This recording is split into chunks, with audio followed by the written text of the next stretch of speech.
E conversando um pouco, o que é que eu penso hoje, depois de 35 anos de formado? A advocacia, cada vez mais, ela realmente tem que ter uma especialidade. Na minha época, eu gostava de brincar que amador que deu certo só guiar. Quando você começa a profissão, você faz ampeditur, não tem jeito, é difícil você ter uma formação específica, salvo se você for acadêmico. Mas é importante, e falo isso para os advogados novos, em homenagem às meninas com quem eu conversava há pouco, que você tenha um foco. O direito é muito amplo. Eu gosto de lembrar uma história que já falei uma vez, falando aqui no Conselho Seccional da Ordem, da necessidade de você se especializar e fazer aquilo que você gosta e que você acha que entende.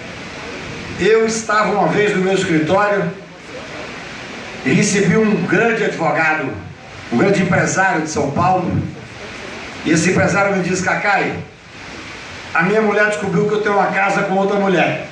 E evidentemente nem todas as mulheres admitem isso, então ela contratou lá em São Paulo a famosa advogada, que é o terror dos maridos, e eu queria que você fosse o meu advogado para enfrentar essa advogada. As pessoas têm uma visão meio romanceada, veem um pouco de filme americano, e eu falei: olha, eu não faço direito de família, salvo quando eu me separo, aí eu dou uns palpites para o advogado que eu contrato. Ele disse: não, mas eu faço questão que você seja meu advogado para enfrentá-la. Eu disse: não, em hipótese nenhuma, eu faço uma área que eu não atuo, falando da necessidade de especializar. E aí ele teve uma certa crise nervosa e falou: olha, eu tenho 6 bilhões na minha conta declarada no imposto de renda, ela vai me tomar 60% e eu te dou 20%. O meu caráter começou a diminuir, eu comecei a gostar de direito de família, fiquei preocupado com aquilo e disse: olha, para que esse assunto não adiante, em nenhuma hipótese eu vou pegar o seu caso. Aí ele bateu na mesa nervoso e falou: se você não pegar, eu mato ela. Eu falei: aí é minha área. Mas vejam os advogados criminalistas que estão aqui, que eu não induzi, eu apenas comuniquei a ele que aquela era a minha área. E acho que a advocacia, especialmente a minha área, a área criminal, é um lugar onde a gente tem que ter uma dedicação absolutamente exclusiva, porque cuida daquilo que é o mais valioso, que é a vida, a liberdade e a honra da pessoa. Me lembro, também falando dos advogados mais novos que estão aqui, os meus estagiários que vieram me prestigiar, eu me lembro de uma vez, no final da vida do ministro Evandro Lins, eu tive a sorte de fazer com ele alguns processos. Me lembro de levá-lo ao aeroporto, tinha uma estagiária muito incompetente, muito interessante, e disse: ministro, que indicação de livro de leitura o senhor faria para uma estagiária que está no meio do curso do direito? E ele disse: olha, leia os clássicos, leia poesia, leia romance, leia literatura, leia revistas, leia jornal, se sobrar tempo, leia direito. Porque na realidade, na vida, eu vejo isso ao longo da minha formação profissional e da minha advocacia intensa, o que faz a gente poder ter uma visão diferente é a formação humanista, é a capacidade de tentar entender aquele que você vai servir como advogado, com absoluta lealdade. Eu digo sempre, qual é o critério para pegar um processo criminal? É que você tenha um bom direito, uma tese, e que possa fazer um trabalho dentro da ética e da lisura que todos nós temos que fazer. Mas eu digo que nesse embate a formação humanista pode fazer a diferença. Diferença que servirá não só para você ser um bom profissional, mas como para fazer um enfrentamento ético, diário, diuturno, que a gente tem que fazer dentro do Poder Judiciário. E isso me remete para esse momento que nós vivemos. E o Delinho está com medo de eu falar em política. Já vi que ele ficou meio tremendo ali. Mas é impossível que nós, que somos advogados, que somos defensores da Constituição, que nós sabemos da importância do nosso trabalho no dia a dia para o fortalecimento da democracia, a gente não fala de uma certa forma em política, não política partidária. Eu nunca fui partidário, eu nunca fui de partido algum, mas é a política institucional que faz com que nós estejamos sempre presentes na possibilidade de manter uma ordem democrática e um Estado democrático de direito. Isso é que é importante a função do advogado. Por isso é que eu acho que eu apoio com fervor, com paixão até, a chapa do Delinho, da Dani, dos meus valorosos amigos, porque a possibilidade de valorizar a advocacia, para que a advocacia volte a ter voz. Nós vivemos um momento punitivo, um momento onde só tem voz a acusação, onde só tem voz aquilo que muitas vezes preocupa a estabilidade democrática. Quando eu fui presidente do Centro Acadêmico, eu fundei o Centro Acadêmico em 1980 na UNB, que não existia, à época, nós estávamos saindo da ditadura. Quando nós fundamos o Centro Acadêmico, que eu julgava naquela época que ser uma pessoa que poderia servir bem à sociedade, Delinho, era avançar, às vezes, acima da Constituição. Ser revolucionário, que é o sonho de todo jovem, era avançar, às vezes, acima dos preceitos constitucionais. E eu disse, e digo a vocês aqui com muita honra, com muito prazer, meus queridos amigos advogadas e advogados, que eu disse da tribuna do Supremo Tribunal Federal, que hoje, nesse momento difícil e punitivo pelo qual passamos, revolucionário é cumprir a Constituição, é fazer cumprir a Constituição. Esse é o objetivo que nós temos que ter, independentemente de partido, independentemente de quem venha ganhar nesse próximo pleito. Independentemente dessa época, nós não trabalhamos a vida pensando no dia de segunda-feira depois das eleições. Nós trabalhamos para ter um Brasil que se mantenha dentro da trilha do Estado Democrático de Direito. Quando nós vemos num momento extremamente delicado pelo qual passamos, e a OAB tem que voltar a ter vez e voz, porque eu costumo dizer que se a minha profissão me deu algo em 35 anos de formado, foi a possibilidade de ter voz. Isso ninguém pode me tirar. A semana passada eu falei para 2.300 pessoas em Campinas, falei para 400 pessoas em Fortaleza, onde eu falei para mais de 2.000 pessoas em São Paulo.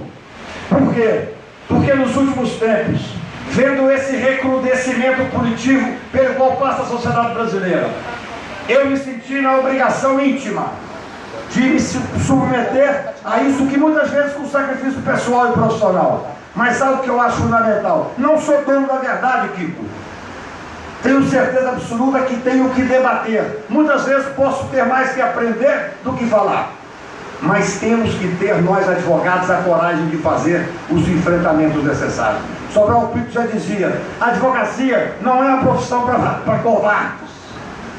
Cabe a nós, cabe à OAB, participar do debate democrático para o fortalecimento da democracia no país. Eu digo que quando faço um enfrentamento democrático, aberto, direto, de debate, me expondo para falar da necessidade de manter os princípios dentro da Constituição, os princípios de garantias constitucionais, muitas vezes nós somos mal compreendidos. Vejam bem, nós temos uma dicotomia no país infantil. Quando surgiu a Operação Lava Jato, e eu sou um defensor da operação, as vantagens enormes que essa operação trouxe para o Brasil, ao desvendar uma corrupção capilarizada que ninguém poderia imaginar. Ninguém, nem o Ministério Público, nem o jornalismo investigativo, nem os advogados. Mas quando o excesso de luz, a espetacularização do processo penal passou a fazer os efeitos infelizes, dramáticos às vezes, dos excessos serem mais importantes do que a manutenção do Estado Democrático, eu senti que era hora de fazer esse debate importante. Porque fizeram, meu presidente, fizeram uma divisão do Brasil.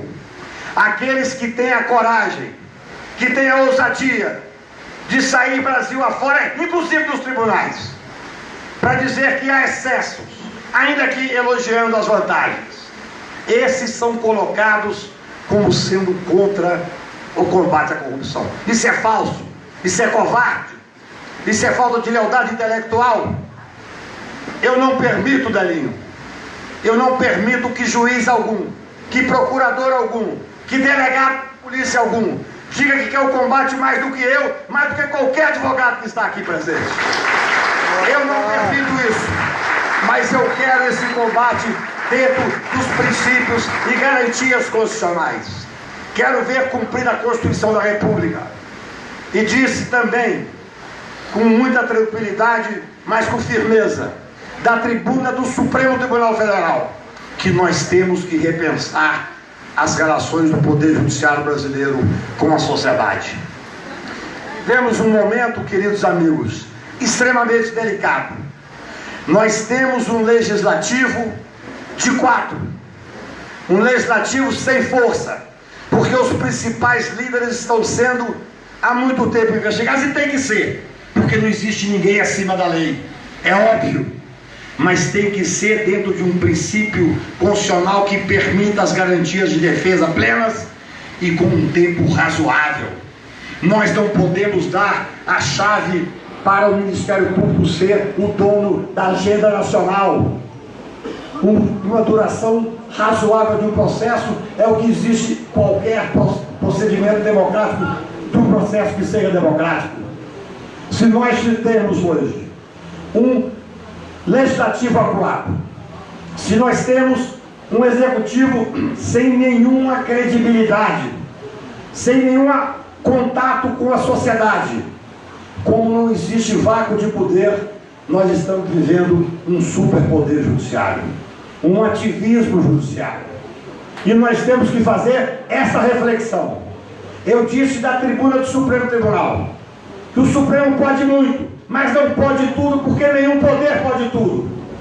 Nenhum poder pode tudo.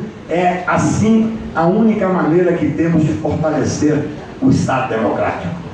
Quando eu vejo essa quantidade enorme de advogados, de jovens advogados, de advogados já com experiência, que se dispõem a vir aqui para debater, para discutir, para fazer uma OAB mais forte, uma OAB mais participativa, porque nós advogados sentimos falta hoje da OAB, especialmente do Conselho Federal, sentimos falta nos grandes debates nacionais.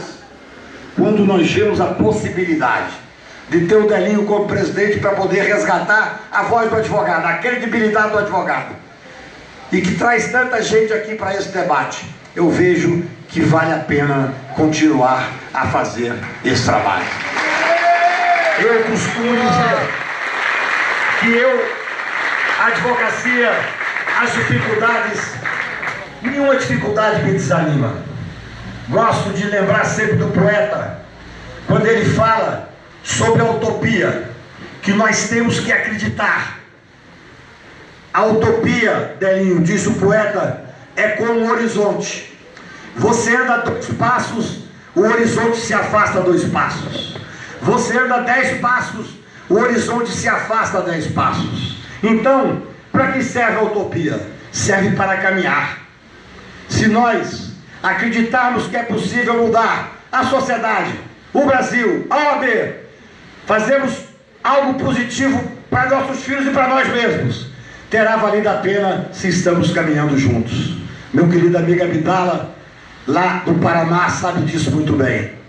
Então, eu vejo que nesse momento absolutamente difícil pelo que passa a sociedade brasileira, um momento punitivo onde muitas vezes querem, ou pelo menos pretendem, aqueles que dominam a sociedade como um todo, calar a voz da sociedade e da advocacia. Nisso, eu concordo plenamente com o Delinho, não existe partido, nisso não pode existir nenhum tipo de divergência entre nós. O advogado, essencialmente, é aquele que busca a palavra como a sua arma. Nós temos que ter, nas nossas possibilidades de luta, a palavra e o conhecimento humanista e jurídico. Qualquer outro tipo de armamento, seguramente, é contra os direitos humanos. Isso nós temos que pensar. Sou de uma época em que a jurisprudência do Supremo Tribunal Federal tinha como base no processo penal a dignidade da pessoa humana. Hoje, infelizmente, estamos tentando voltar a ter como base do processo penal a jurisprudência, porque a única hipótese de existir uma sociedade solidária e justa é nós vivermos numa sociedade onde o direito priorize a dignidade da pessoa humana. A dignidade depende muito da nossa posição de cada um e depende muito das nossas instituições. Felizmente, todos nós estamos vendo, num momento positivo como esse, certa dificuldade em acreditar que as instituições continuarão, mas continuarão. Certamente são maiores do que todo esse momento difícil pelo qual passamos. A sociedade brasileira é muito maior do que isso e as instituições brasileiras estão aparelhadas para fazer esse enfrentamento. Eu acho que, como advogado, como disse para vocês, há 2, 3 anos atrás, resolvi correr o Brasil, tenho 8, 10 convites por mês, escolho 2, 3 ou 4, dependendo do mês, para poder fazer o debate, porque eu quero devolver para a sociedade aquilo que a Universidade Pública me deu, que é a hipótese de estudar. Senão eu não poderia ter me formado da UNB. E acho que esse debate é um debate que engrandece a classe. Esse debate é um debate que engrandece o cidadão, engrandece a cada um de nós como pessoa. Mas especialmente, nós temos que ter, na minha visão, repito, não sou dono da verdade, mas nós temos que ter a coragem do enfrentamento. Não cabe ao advogado, o advogado, para fazer um enfrentamento dentro do Poder Judiciário, com igualdade, pelos detalhes, a OAB tem que brigar para tirar o procurador do lado lá do juiz, porque não há, evidentemente, nenhuma razão para isso. A OAB tem que ter a competência e a altivez de fazer com que o advogado seja representado aonde estiver e recebido como deve ser. Hoje, depois de 35 anos de formado, evidentemente é fácil para eu chegar em qualquer lugar e ser recebido. Mas sei que não é assim para o advogado que está iniciando muitas vezes. Nós temos que ter a visão desse advogado que está começando a representar, porque ele leva a força da advocacia como qualquer um outro de nós. Ele, ao defender o direito do cidadão, e veja, essa é uma das grandes paixões que eu tenho na advocacia, especialmente na criminal, que muitas vezes você consegue uma causa no Supremo, no STJ, e a capilaridade daquela decisão vai atingir a pessoas no Brasil inteiro, pessoas que você não conhece. Essa é a beleza da advocacia.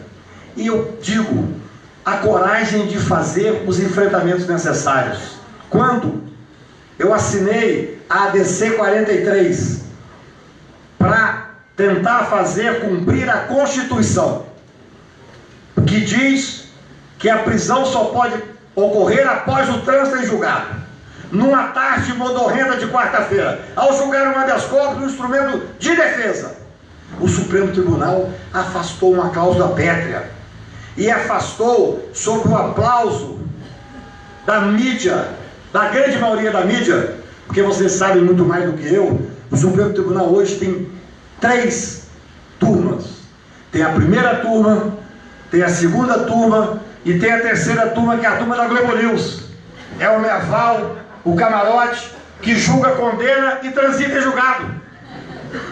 Quando a grande mídia apoiou a possibilidade de afastar essa cláusula pétrea da Constituição, que é clara, é inquestionável, eu alertei imediatamente quando vi na imprensa que se afastavam ali porque queriam prender 30, 40 ou 50 pessoas importantes e poderosas, seja poderoso economicamente, seja do poder político, estavam abrindo uma brecha para que o Supremo pudesse amanhã afastar a liberdade de expressão, ou afastar a propriedade privada, que são direitos do mesmo patamar constitucional. Nós não podemos abrir mão do cumprimento da Constituição. Veja, conheço fundamentos importantes de grandes juristas e humanistas, e advogados e amigos, que sustentam que esse fundamento fundamento constitucional não poderia subsistir. Sabe o que tem que ser feito? É simples: muda a Constituição. Nós não podemos descumprir a Constituição. O Supremo Tribunal não pode viver como se fosse 11 ilhas, 11 Supremos Tribunais. O Supremo não pode viver como se existisse 11 Constituição da República. O texto é absolutamente claro. Se eu for debater com o constitucionalista, vai me dizer, mas os argumentos recorrentes, mas isso só existe na Constituição do Brasil. Não é verdade. Existe em vários outros países. Mas e se fosse só na Constituição do Brasil, que seria, do meu ponto de vista, o correto? Mas se fosse, não pode ser mudado pelo Poder Judiciário. Só pode ser mudado através de uma constituinte que vá fazer o enfrentamento da modificação das cláusulas pétreas da Constituição brasileira.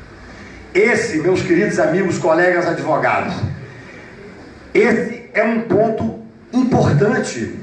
O advogado não tem que ter a preocupação, e Deli sabe disso, até porque é filho do nosso valoroso Delhão, não tem que ter a preocupação de ser contra-majoritário, de enfrentar causas impopulares. É muito interessante isso, porque nós temos que ter a tranquilidade de fazer a defesa, seja do nosso constituinte, no caso concreto, seja de teses que interessam o Brasil como um todo. Eu tenho para mim que a advocacia criminal me deu, repito, aquilo que me permite hoje ser uma pessoa feliz, que é a possibilidade de abrir a discussão na sociedade como um todo. Me lembro que determinado presidente uma vez me disse: Cacá, você teria interesse em algum cargo? Eu disse: eu queria ser ex-presidente, ex-ministro do Supremo. Se pudesse me nomear ex-ministro do Supremo, eu topava, porque eu não aguentaria aquele formalismo. Porque acho que nós temos que valorizar cada vez mais a advocacia. Às vezes a pessoa acha que o advogado só seria feliz se fosse nomeado para o tribunal. Eu jamais seria ministro, porque eu jamais seria juiz. Eu optei por ser advogado. Quando eu vejo numa campanha da ordem, e eu não faço política de ordem, até brinquei aqui no dia que vim do lançamento da candidatura do Delim, que a única vez que eu apoiei realmente um candidato foi o ministro Pertence contra o Maurício Correia, e já vão muitos anos e perdemos. Então, desde então eu acompanho a política de ordem. Eu acompanho a importância da advocacia na sociedade brasileira. Eu acompanho a política que se faz a nível institucional. A importância que nós temos num momento punitivo como esse pelo qual passamos, de termos uma voz que representa a classe dos advogados. A possibilidade de saber que num momento complicado, difícil, nós teremos a voz para dizer, não em meu nome, não em nome de outros advogados aqui que talvez consigam falar e ser ouvido, mas em nome da classe como um todo, em nome daquele advogado que tem a dificuldade diária do dia a dia.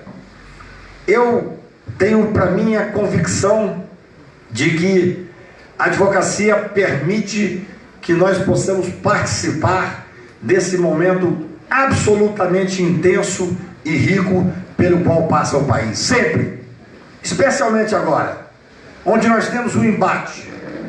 A sociedade parece estar dividida e muitas vezes as pessoas mais novas me dizem o que vai sair desse embate. Quem ganhar ou quem perder, se esse embate for feito dentro da regra democrática, vai sair um Estado fortalecido. Essa é a realidade. Nós temos que saber fazer o enfrentamento dentro das regras constitucionais. Nós temos que respeitar os poderes estabelecidos. Não podemos, evidentemente, fazer o afrontamento nem de um poder e nem de outro. Por isso eu repito, num momento em que nós temos um legislativo fragilizado e que nós temos o executivo praticamente sem nenhuma legitimidade, nós temos que fazer, nós advogados especialmente, o enfrentamento dentro do Poder Judiciário também, contra o excesso, o absoluto excesso do ativismo judicial. Nós vivemos recentemente uma série de questões que a OAB tem que se posicionar. a concentração absurda de poder nas mãos do presidente do Supremo, que detém a pauta constitucional. Quando eu defendi a DC 43, que é essa a qual me referi, da presunção de inocência, veja bem, nós tínhamos argumentos jurídicos, constitucionais, e nós tínhamos a visão da sociedade brasileira, porque o advogado não pode se afastar da visão da sociedade brasileira. Nós temos hoje, meus queridos amigos advogados, colegas, nós temos a terceira maior população carcerária do mundo. São 780 mil presos. Se fossem cumpridos os 300 mil mandados que estão na rua, nós teríamos mais de 1 milhão de presos, em condições subhumanas, em condições absolutamente degradantes. E o Supremo Tribunal se posicionou de forma contraditória. Eu digo aqui porque disse da tribuna do plenário do Supremo, pouco antes de julgar a 43, vejam bem, o Supremo tinha feito um julgamento que engrandeceu e elevou o Supremo Tribunal aos foros internacionais, ao condenar o Estado brasileiro pelo estado de coisa inconstitucional, por causa da miserabilidade dos presídios brasileiros. No entanto, esse mesmo Supremo, premido por uma mídia opressiva, respondendo aos interesses de uma mídia opressiva, afastou o princípio da presunção de inocência, permitindo que milhares e milhares de pessoas sem culpa formada fossem para os presídios que há pouco tempo esse mesmo Supremo havia condenado. E vejam bem como é a vida. A mídia, a grande mídia, acusou que eu estaria ali porque defendia vários senadores, várias pessoas que estavam sendo investigadas.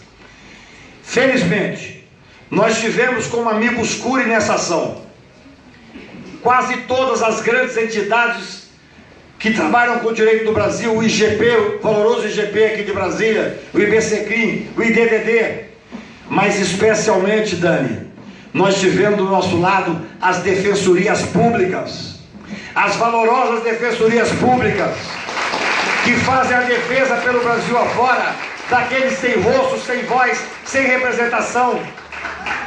Foi exatamente a Defensoria Pública, e a quem eu rendo as minhas homenagens, que fez com que nós tivéssemos legitimidade ainda maior para falar na tribuna que não estávamos ali para defender 30, 40, 50 pessoas que poderiam ter interesse econômico e que poderiam pagar um advogado, mas que estávamos ali para defender um princípio constitucional.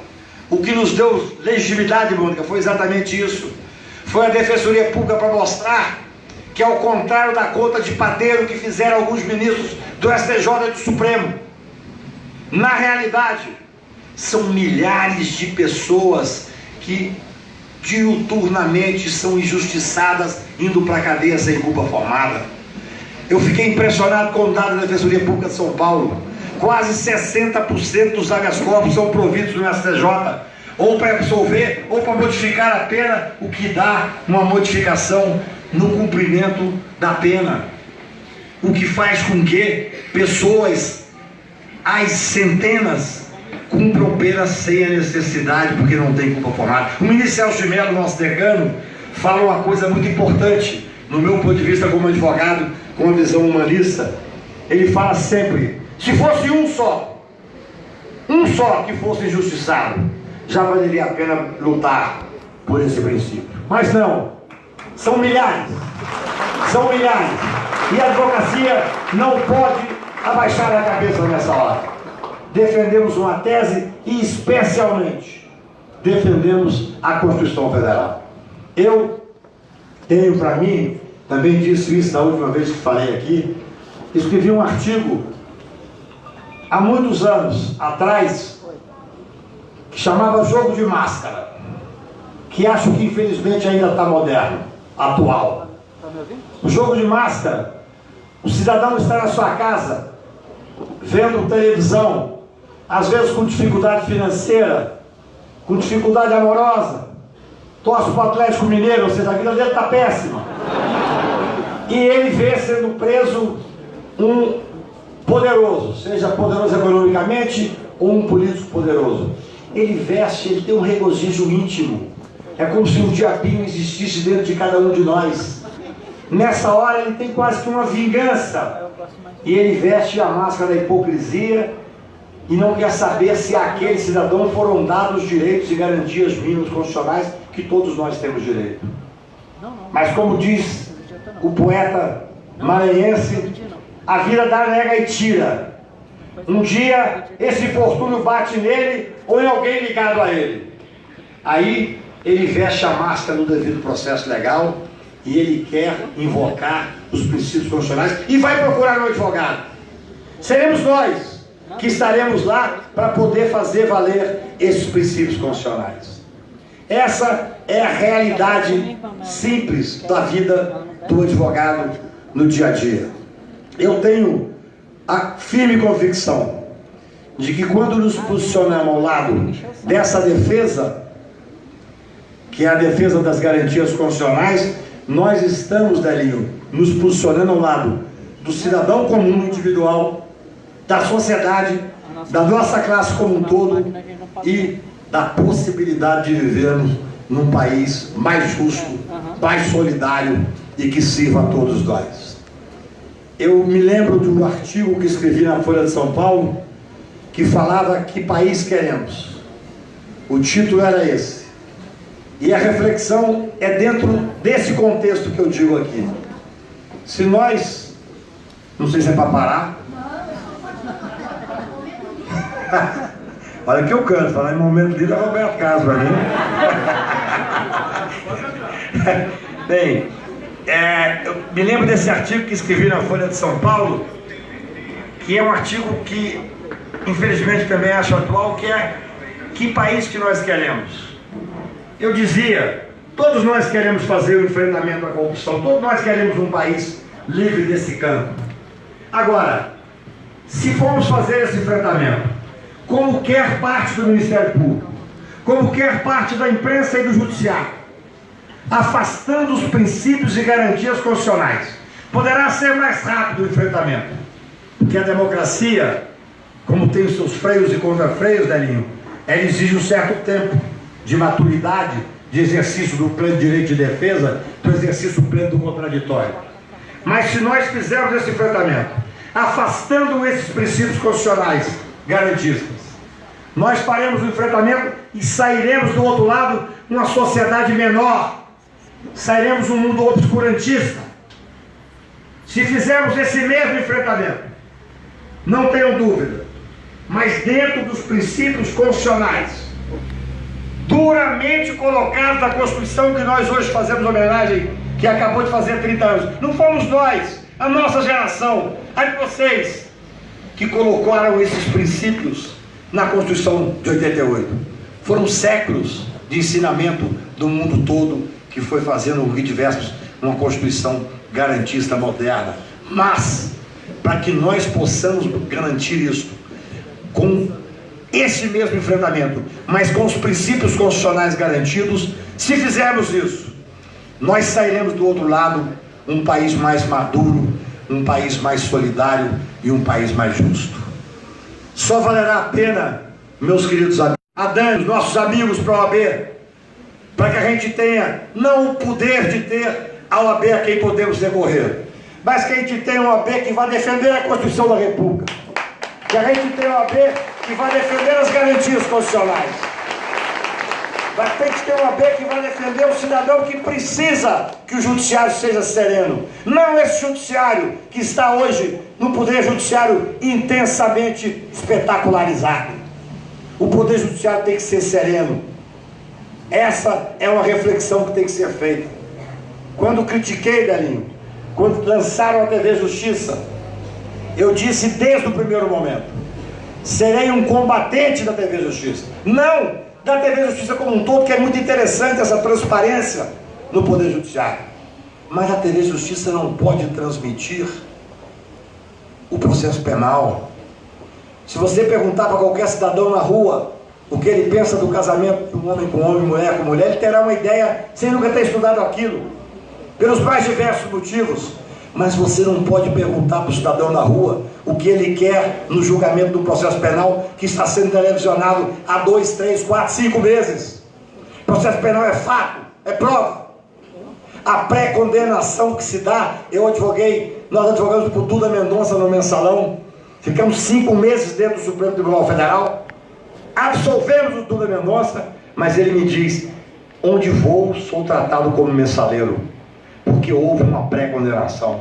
Não tenham dúvida, meus queridos amigos, e já vou terminar, que quando nós vemos essa espetacularização que se dá no processo penal brasileiro, eu peço uma reflexão sobre isso. Quando se lançam essas famosas operações, como na Lava Jato e tantas outras, que no dia da operação chamam a mídia e ficam durante 2 horas expondo a vida da pessoa no Brasil inteiro. Nem réu aquele cidadão é. Se fosse, não poderia. Nem é, não há sequer uma denúncia, mas passa o WhatsApp com a interpretação daquilo que eu chamo o tiro hermenêutico. A gente estuda noites e noites para o mais importante do processo penal brasileiro, ser o tiro hermenêutico do cidadão que interpreta as escutas telefônicas, os WhatsApps, as condições de conversa. Por que aquilo é feito? Não é à toa. É feito para poder julgar aquele cidadão que está sendo exposto contra o Poder Judiciário, para pressionar o Poder Judiciário a receber aquela denúncia e a condenar. Essa pré-condenação, ela mancha o nome do Brasil, inclusive fora daqui. Fui fazer uma reunião em Geneve, desdobramento da Operação Lava Jato, e o advogado disse: amanhã sairá uma matéria de 2 páginas sobre o nosso cliente. No outro dia, curioso, comprei o principal jornal suíço, não achei a matéria, liguei para ele. Ele disse, falei, não saiu. Ele disse, saiu, é porque lá não sai o nome e nem a foto, antes do trânsito em julgado. Ávido, acostumado com o sistema brasileiro de ser intimado pelo Jornal Nacional, na nossa advocacia criminal, eu fui passar as páginas procurando as fotos, não tinha sequer nome. Vocês vejam bem, o poder chegou a fazer com que alguns valorosos procuradores ultrapassassem todos os limites, querendo empurrar para a advocacia e para a sociedade brasileira as tais 10 matérias que seriam, que agora estão dizendo que vão voltar, que seriam contra a corrupção. Absolutamente não tinha nada a corrupção.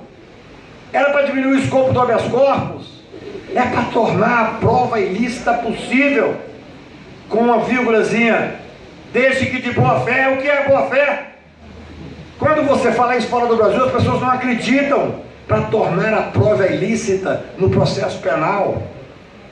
E depois, com uma falta de lealdade intelectual, tinha um argumento de que não, é um projeto popular com 2 milhões de assinaturas. Eu duvido e provoco se 0,1% daqueles que assinaram leram aqueles projetos. Pediram, por exemplo, para Maria Fernanda Cândido colher assinatura. Se ela me pediu, eu assino o que ela quiser, onde ela quiser, sem ler, sem ver. Eu me lembro que saía de uma palestra no Piauí e tinha um videozinho, que não conseguia escutar direito, um banner escrito contra a corrupção e uma fila de pessoas assinando. Eu passei e um menino falou: "Seu Cacá, pode tirar uma foto?" Eu falei: "Depende, o que você está fazendo nessa fila aqui?" "Não, estou assinando um projeto contra a corrupção." Eu falei: "Contra a corrupção? Você leu? Você sabe que está diminuindo o escopo do habeas corpus? Você sabe que está fazendo um teste fascista, instituindo um teste fascista para entrar no serviço público? Você sabe que está tornando..." Não sei nada disso." Ele foi lá, já tinha assinado, retirou o nome, e os outros 7 ou 8 que estavam na fila saíram. Eu pedi: "Não, façam diferente, leiam os projetos." Falta lealdade intelectual. Nós, diria, como para finalizar, e isso eu faço um apelo aos advogados militantes, um apelo especialmente ao Delinho, que na sua gestão vai enfrentar isso, e vai enfrentar porque nós estamos num momento crucial da sociedade brasileira. Nós estamos vivendo um momento de criminalização da advocacia. Isso tem que ser enfrentado, e não vem por acaso. Eu estava recentemente no escritório com meus valorosos colegas Marcela, Nanda, as meninas que estão aqui, minhas estagiárias, a gente fazendo um habeas corpus, e aí eu vi como é difícil ver o tempo passado ali. Nós citamos uma jurisprudência, um habeas corpus de 23 anos atrás, em que eu fui ver, eu era o autor, eu que defendia aquele habeas corpus. Quer dizer, o diabo não é diabo por ser diabo, não, porque é velho. E nesse habeas corpus de 23 anos atrás, eu defendi pela primeira vez no Supremo Tribunal Federal a criminalização do poder. O relator era o ministro Sepúlveda Pertence. O meu cliente tinha um certo destaque na sociedade, e o doutor Cláudio Fonteles, valoroso membro do Ministério Público, disse: não pode ser solto. Eu entrei para fazer o habeas corpus de liberdade do Supremo, porque ele é um homem poderoso, com muito pouco tempo conseguiu contratar o Cacá e fazer lá 10 ou 15 nomes conhecidos para ser testemunha, e nós defendemos aquilo que eu defendo hoje ainda. Assim como a época, e 23 anos atrás, não se podia prender o cidadão porque era negro, desempregado, sem dinheiro e morava na rua, isso é motivo para prisão? Da mesma forma, não podíamos virar o disco e começar a prender aquele que tinha poder. Esse foi um julgamento interessantíssimo e histórico. Foi a primeira vez que o Supremo Tribunal Federal enfrentou essa questão. E, infelizmente, de lá para cá, essa questão recrudesceu. Há uma clara criminalização da política, sem dúvida nenhuma. Conseguimos agora 3 rejeições de denúncias no Supremo Tribunal Federal, porque não havia absolutamente um fiapo de indício para recebimento da denúncia, porque estavam criminalizando a atividade parlamentar. E é até muito interessante esse caso, porque era um senador que trocava mensagens com um grande empresário, e essas mensagens, tratando sobre uma medida provisória, era motivo da denúncia. Aquela mesma época, novembro de 2014, nós encontramos 24 ofícios trocados entre o mesmo senador, que era presidente de uma comissão importante, e o procurador-geral da República, que assinava a denúncia. E eu falei da tribuna do Supremo, para ser leal e fiel, tinha que ser autodenunciado. Não foi aceita a denúncia. A criminalização se dá dessa forma, e eu não tenho dúvida que ela chegou, Delinho, à advocacia. E chegou à advocacia, especialmente à advocacia criminal, mas à advocacia como um todo.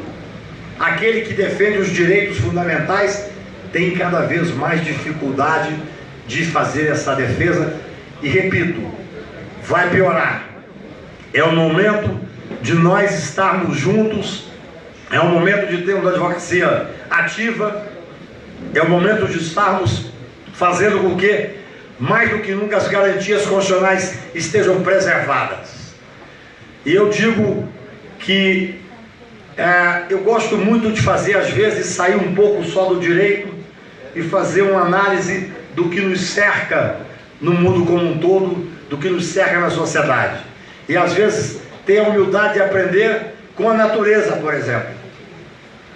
Nós vemos diariamente a escuridão da noite chegar.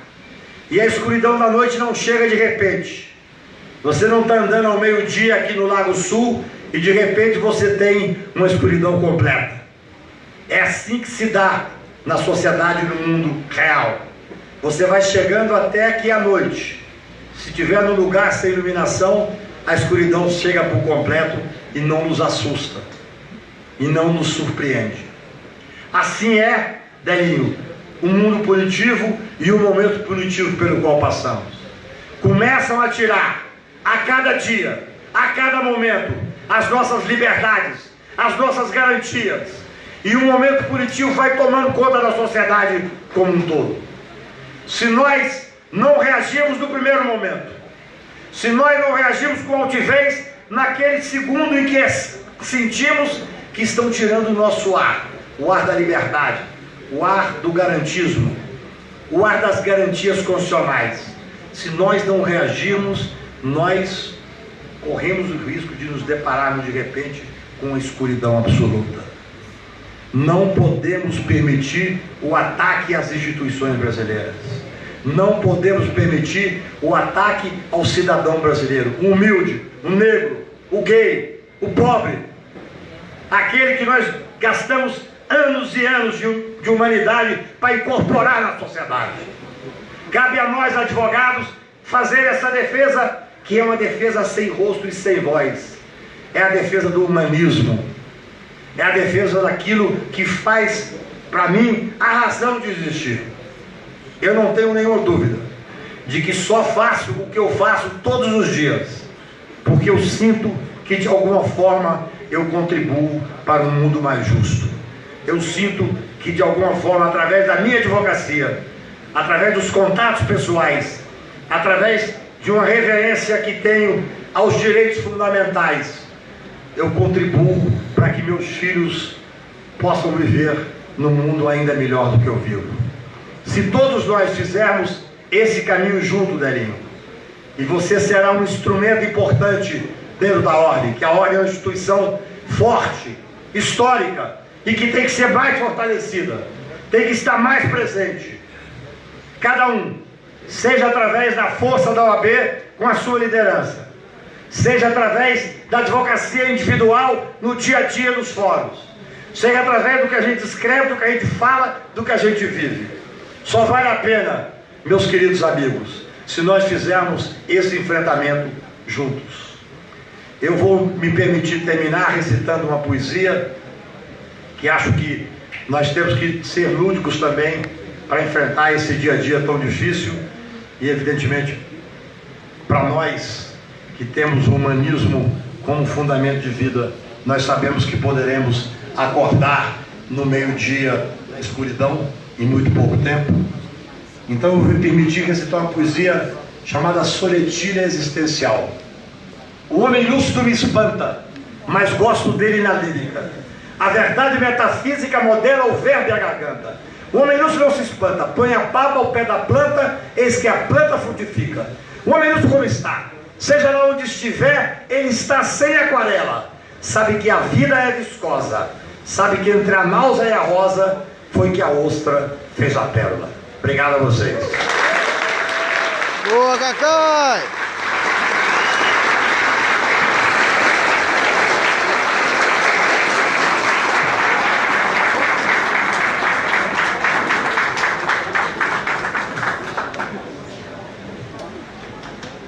Cacai, obrigado. Eu quero chamar aqui o Dr. Délio Luiz e Silva, vulgo Delão. Onde é que ele está? Ele está aí para trás?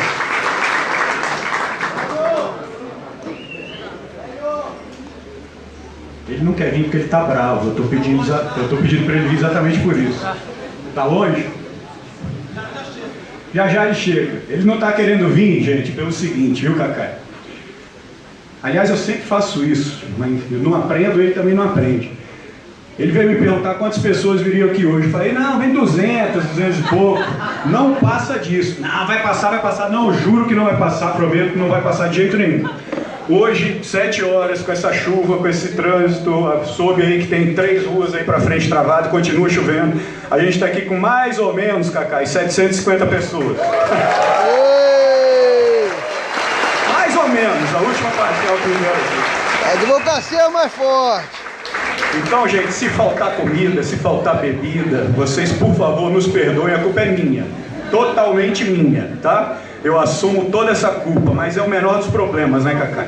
São 750, 800 pessoas que vieram aqui para te ver primeiro, né?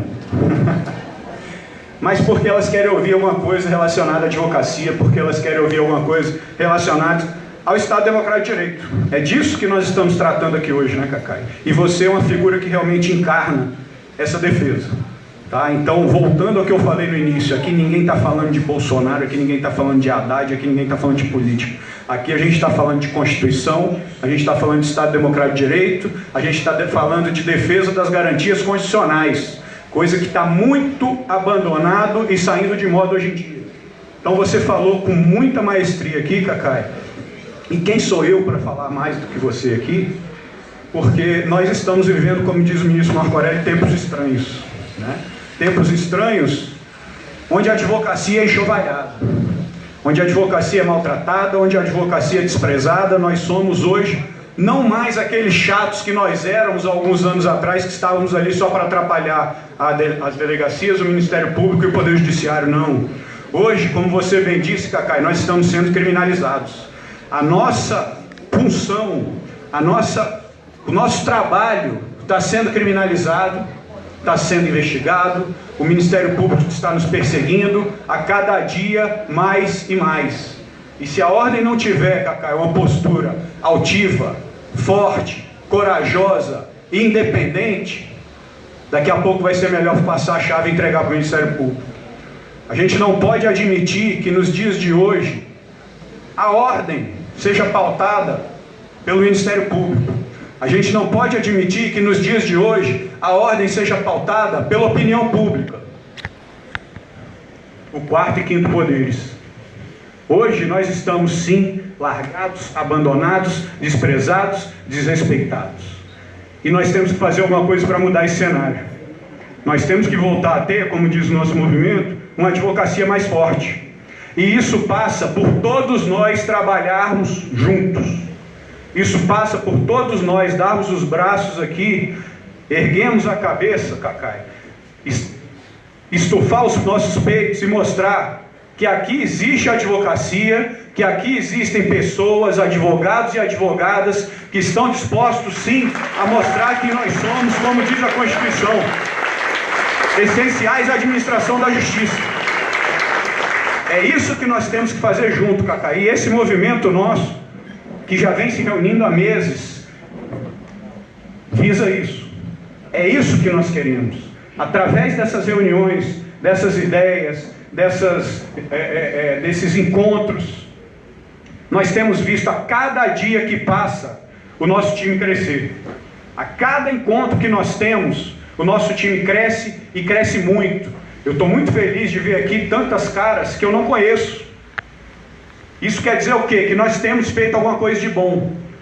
Conversei com várias pessoas aqui e a primeira coisa que eu pergunto para alguns que eu não conheço é quem chamou, quem convidou para vir aqui hoje.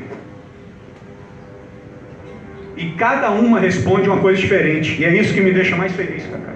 Sabe? É o Ricardo que está ali que chama, é a Cris, é o Márcio, é a Dani, é a internet, são as redes sociais.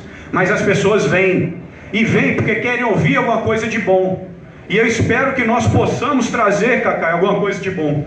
Seja hoje aqui, mas principalmente seja na ordem a partir do dia 1º de janeiro de 2019.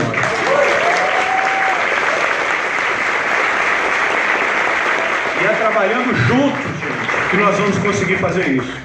O nosso grupo é plural, nosso grupo é participativo, todos são muito, muito bem-vindos. Nós temos advogados de todas as matizes, ideológicas, políticas, advogados de todos os tipos, de todos os lugares, de todos os locais do quadradinho do nosso Distrito Federal. E são essas pessoas que têm que ter voz, nós todos juntos. Eu, Délio, estou colocando meu nome para ser, daqui a pouco, candidato à ordem. Mas eu, Délio, não vou fazer nada sozinho. Nada, absolutamente nada. E é com a ajuda de vocês, de cada um de vocês, que nós vamos conseguir fazer uma coisa de bom, que nós vamos conseguir mostrar que a ordem existe e deve ser respeitada. Boa, Délio! Todos nós juntos. E hoje, no dia de hoje, eu queria dar, e eu quero dar, e eu vou dar, uma notícia muito especial para o nosso grupo. Alguns aqui vão receber em primeira mão, enfim, conhecendo o grupo já tendo uma notícia dessa. Outros estavam muito curiosos esperando o que eu ia anunciar. Hoje alguns de vocês devem ter visto as mensagens, eu botei lá no final de propósito que seria anunciado alguma coisa aqui hoje. Está todo mundo aí me perguntando, eu fiz questão de não dizer, mas eu vou anunciar agora. Por quê? Nós, o nosso time, tem o Délio na cabeça, com os ônus e os bônus que a função que eu quero exercer a partir de janeiro traz. Há quem diga, inclusive, que são muito mais bônus do que ônus, Cacai. Principalmente o Kiko, que estava aqui, não sei se ainda está. Eu estou pronto para os dois. E eu tenho dito a vários que eu hoje me sinto muito mais pronto do que 3 anos atrás, quando eu fui candidato. Porque eu tenho certeza que hoje nós temos realmente um grupo muito mais fortalecido e que quer ver realmente uma ordem diferente. E a minha braço direito, porque eu estou aqui e ela está aqui ao lado esquerdo, agora direito, Cris. A Cris vai ser o meu braço direito à frente de todos vocês. Então eu queria chamar aqui ao palco.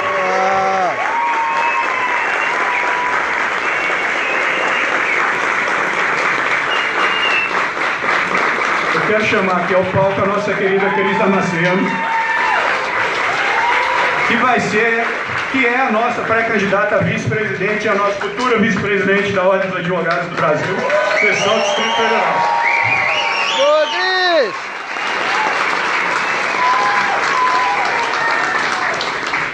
E para apresentar a Cris, eu vou voltar 3 anos atrás. Eu não sei se a Célia Arruda está aqui. 3 anos atrás, quando nós estávamos para decidir quem seria a nossa vice-presidente, enfim, surgiam vários nomes, Cris, muita gente, enfim, muitos nomes foram falados.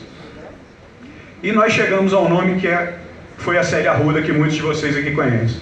Como é que nós chegamos a Célia Arruda? Eu conheci a Célia em agosto, antes da eleição passada. E em um mês que ela estava trabalhando, e nós vimos o tanto que ela trabalhava e o tanto que ela queria ver uma ordem diferente, ela foi escolhida para ser vice-presidente. Dessa vez foi mais ou menos a mesma coisa, porque eu conheço a Cris talvez há menos tempo. Conheço a Cris há o quê? 1 mês, 2 meses. Já conhecia muito de nome, óbvio, todos aqui conhecem. Mas eu não conhecia pessoalmente a Cris. E foi um prazer enorme conhecer. E aí eu fui atrás de saber quem era a doutora Cris Damasceno, a professora Cris Damasceno para muitos aqui. E eu vi a história que ela tem. Eu vi que ela é uma advogada como nós, como todos nós. Eu vi que ela é uma professora que o olho dela brilha quando ela fala dos alunos dela. Eu vi que ela é uma professora que quer realmente passar o que ela sabe para os alunos dela.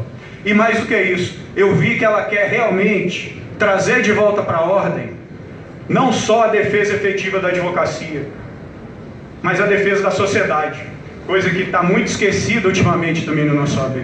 Nós temos que voltar a trazer para dentro da nossa casa as grandes discussões da sociedade, os grandes temas da sociedade. Nós temos que, dentro da nossa casa, discutir e levar a nossa opinião para fora, e não nos pautarmos pelo Ministério Público ou pela imprensa, como eu disse antes. E isso eu vi na Cris, sabe? Então ela caiu do céu no lugar certo e ela vai estar junto conosco, nos representando a partir de janeiro de 2019. Então, Cris, oficialmente seja muito bem-vindo ao nosso time. Você será muito bem tratado aqui, tenha certeza disso. Não só por mim, como por todos que estamos aqui presentes. E tenha certeza que nos seus ombros, assim como no meu, de todos nós que vamos participar da chapa, a confiança de muitos é depositada. E nós não temos como errar. Nós não temos o direito de errar. Nós temos sim que trabalhar muito para acertar sempre, ver uma ordem novamente respeitada e ver uma advocacia novamente forte. E para isso eu conto com a ajuda de cada um e de cada uma de vocês aqui presentes.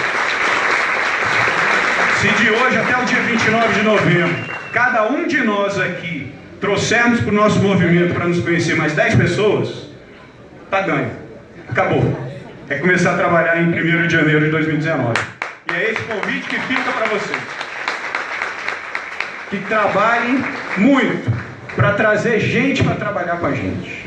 É isso que a gente quer. Nós precisamos de pessoas com sangue no olho, com vontade de trabalhar por uma ordem independente, por uma ordem que seja, sim, parceira da sociedade nos bons projetos, mas que seja, acima de tudo, Cacai, como você disse, independente. Uma ordem que não se paute pelo Palácio do Buriti. Uma ordem que não sirva de anexo do Palácio do Buriti. É isso que nós precisamos. Independência para apontar o dedo e ter coragem de falar quando alguma coisa estiver errada. Independência que eu tenho absoluta certeza que a gestão atual não tem coragem de fazer e não terá coragem de fazer. Mas nós, Cris, teremos sim. Nós vamos apontar o dedo quando a coisa estiver errada. Vamos elogiar quando a coisa estiver certa. Mas vamos apontar o dedo, reclamar e ter a independência suficiente para dizer isso aqui está errado. E nós vamos ajudar a fazer certo. Então nós contamos muito com a sua ajuda nisso, Cris. E o microfone é todo seu, obviamente. Eu não vou encerrar sem passar a palavra para você. Aliás, hoje vai ser diferente. eu não vou mais nem pegar esse microfone. Eu agradeço de novo a cada um de vocês, a cada uma de vocês. E quem vai encerrar hoje é a nossa querida futura vice-presidente da OBDE. Boa noite a todos e a todas. Eu vou começar agradecendo a Dani, minha amiga, a Raquel Cândido, Carol Franco, a Cristubina, a Maria Cláudia, que são nossas representantes aí, presidentes, né, da Comissão da Mulher Advogada. E eu também não posso deixar de fazer um tributo aos meus amados alunos. Eu sou professora há 16 anos, estou vendo a Elizabeth e o Jonatas aqui, que foram meus alunos há mais de 5 anos atrás. Eu tenho uma memória muito boa, isso é mal de professor, né? Eu amo a docência, eu amo ser professora, mas eu também amo ser advogada. E o que nós queremos com essa OAB é realmente uma OAB independente, uma OAB corajosa. Vocês podem contar conosco, porque se nós não tivéssemos coragem, nós não colocaríamos a nossa cara na rua para poder lidar pelos direitos do advogado. O que nós queremos? Uma ordem para advogados, para prestigiar o advogado, para encampar as ideias dos advogados, para melhorar a lida do advogado do dia a dia. Porque eu sou advogada de balcão, eu sou advogada que vou lá e despacho, eu sou advogada que vou na delegacia, eu sou advogada, eu sou essa advogada. Eu sou advogada, já fui professora de núcleo de prática jurídica, eu sei como é que é atender a pessoa carente, tem projetos sociais aqui que foram encampados pelos alunos. Eu não estou atrás de poder, eu não estou atrás de cargo, eu estou atrás da gente trazer uma advocacia representativa de verdade. Uma advocacia forte, uma advocacia que tenha coragem de enfrentar o que está por vir por aí. E eu e o Délio, nisso, né, apesar de nos conhecermos há pouco tempo, temos isso muito em comum. Nós somos pessoas de coragem. A nossa porta vai estar aberta para o jovem advogado, a nossa porta vai estar aberta para o advogado experiente, para a mulher, para todos aqueles, na verdade, que precisam da OAB. Porque a sociedade civil também precisa da gente. O idoso precisa da gente, o deficiente, a pessoa com orientação sexual diferente da nossa. A sociedade também precisa de uma OAB forte. Eu milito muito, trabalho muito com as causas prisionais, Cacai, todos os presídios do Brasil, ando junto com os alunos, com recursos próprios, os recursos não são de ninguém, tiramos do nosso bolso, sabe para quê? Para poder produzir políticas públicas de qualidade, não só para aquela pessoa presa, mas para os familiares e para a sociedade também. Então venha conosco para o nosso movimento, porque você vai ver que é um movimento aberto, cheio de amor, cheio de coração, com pessoas verdadeiras e que estamos aqui para trabalhar. É isso.